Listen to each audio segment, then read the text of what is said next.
Makhluk-makhluk mitologi adalah makhluk yang diciptakan oleh Allah Subhanahu wa Ta'ala, namun tidak terlihat oleh mata kita, seperti yang tertulis dalam firman-Nya di surat An-Nahl ayat 8. Dan Dia telah menciptakan makhluk-makhluk lainnya yang belum kamu ketahui.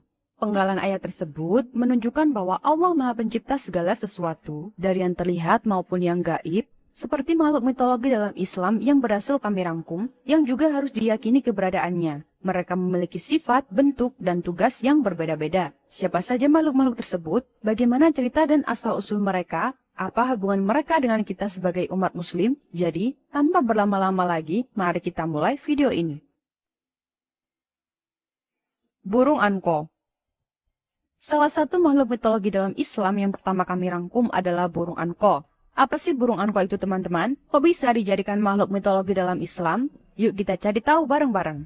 Anko adalah burung raksasa yang katanya bisa nutupin matahari kalau lagi terbang. Bayangin aja, gimana gedenya burung itu. Burung anko ini punya bulu warna-warni, leher panjang kayak unta, dan 4 sayap.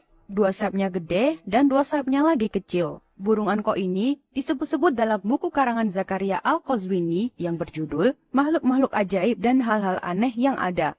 Buku ini ngebahas tentang berbagai macam makhluk yang aneh-aneh dan ajaib. Nah, burung anko ini ternyata pernah ada di zaman Nabi Hanzalah. Nabi Hanzalah itu nabi yang diutus Allah untuk kaum Ros.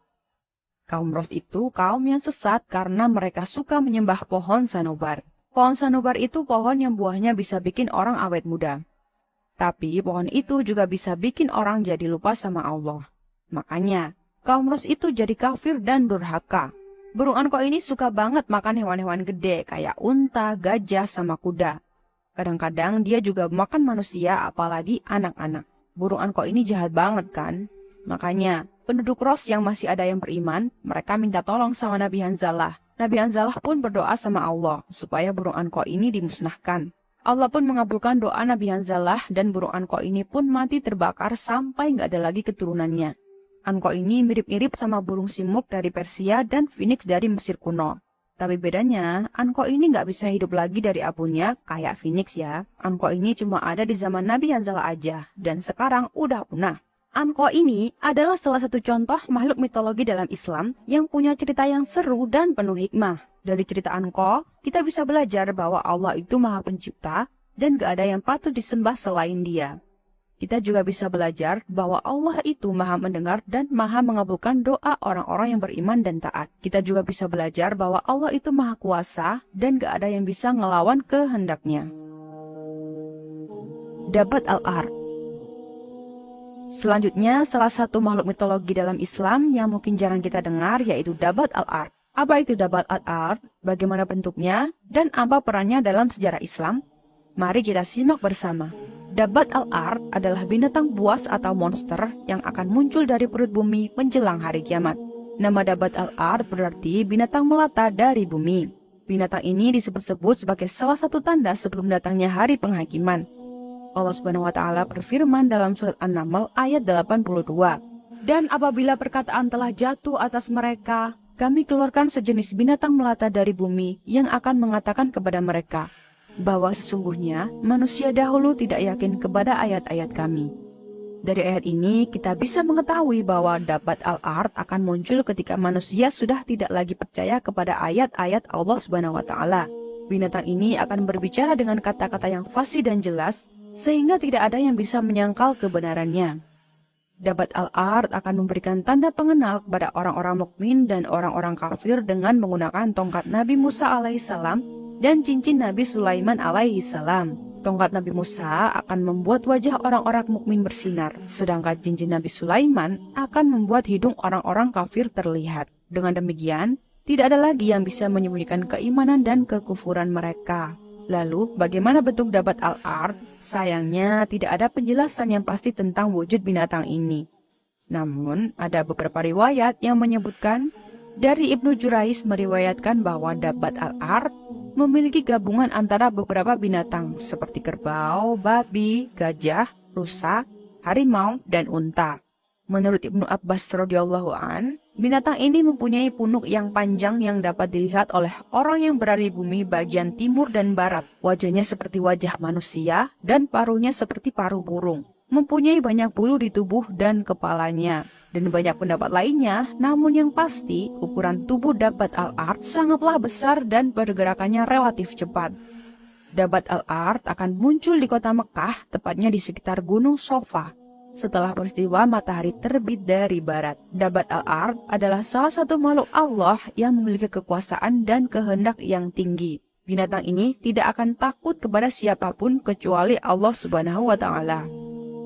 Sebelum lanjut ke makhluk mitologi yang ketiga, salah satu makhluk mitologi Islam yang sangat misterius yaitu Al-Jassasah. Apa itu Al-Jassasah? Bagaimana bentuknya? Dan apa kisahnya dengan Dajjal? Mari kita simak bersama.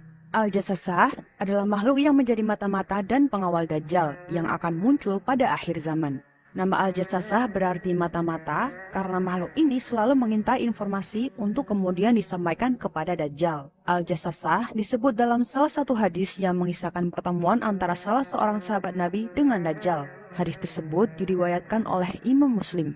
Dalam hadis tersebut dikisahkan bahwa Tamim Ad-Dari, seorang sahabat Nabi yang berasal dari Kristen, pernah terdampar di sebuah pulau bersama 30 orang lainnya. Di pulau itu, mereka bertemu dengan makhluk yang berburu lebat dan bisa berbicara. Makhluk itu memperkenalkan dirinya sebagai Al-Jassasah dan mengajak mereka untuk bertemu dengan seorang laki-laki yang sedang dibelenggu di sebuah biara. Laki-laki itu ternyata adalah Dajjal, yang mengaku sebagai Tuhan dan menanyakan berbagai hal tentang Nabi Muhammad SAW dan kaumnya. Dari kisah ini, kita bisa mengetahui bahwa Al-Jassasah adalah makhluk yang taat kepada Dajjal dan membantunya dalam menyesatkan manusia. Bentuk Al-Jassasah tidak diketahui secara pasti, namun ada beberapa pendapat yang mengatakan bahwa Al-Jassasah adalah seekor anjing, babi, atau binatang melata yang berukuran besar. Al-Jassasah akan muncul bersama Dajjal di akhir zaman dan menjadi salah satu tanda besar hari kiamat. Dajjal. Siapa sih yang gak pernah dengar nama Dajjal? Pasti semua orang pernah dengar kan? Tapi, apa sih sebenarnya Dajjal itu? Apa yang akan dia lakukan di akhir zaman? Dan bagaimana kita bisa melindungi diri dari fitnah Dajjal? Yuk kita simak penjelasannya. Dajjal adalah sosok yang akan muncul di akhir zaman untuk menyesatkan umat manusia. Dajjal digambarkan sebagai seorang laki-laki bermata satu yang akan mengaku sebagai Tuhan. Dajjal akan memiliki kekuatan yang luar biasa untuk menyesatkan umat manusia. Dia bisa membuat hujan, tanaman, binatang, bahkan membangkitkan orang mati. Tapi, semua itu hanyalah tipu daya Dajjal yang diizinkan oleh Allah Subhanahu wa Ta'ala untuk menguji iman kita. Dajjal adalah salah satu tanda kiamat yang disebutkan oleh Nabi Muhammad SAW.